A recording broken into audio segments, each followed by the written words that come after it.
Hello বন্ধুরা, চলো আমরা শরীরের অঙ্গ শিখি।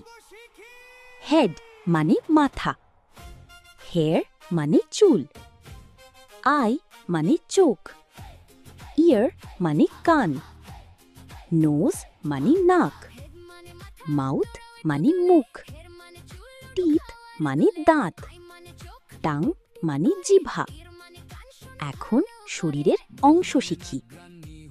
নেক মানে গলা, শোল্ডার মানে কাঁধ, চেস্ট মানে বুক, ব্যাক মানে পিঠ, আর্ম মানে হাত, এলবো মানে কনুই, হ্যান্ড মানে হাতের তালু, ফিঙ্গার মানে আঙুল। এখন নিচের অংশ শিখি।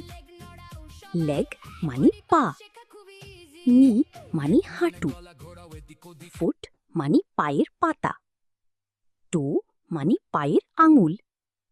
ওয়াও! আমরা শরীরের সব অঙ্গ শিখে ফেললাম। নতুন কিছু শেখার জন্য আবার দেখা হবে।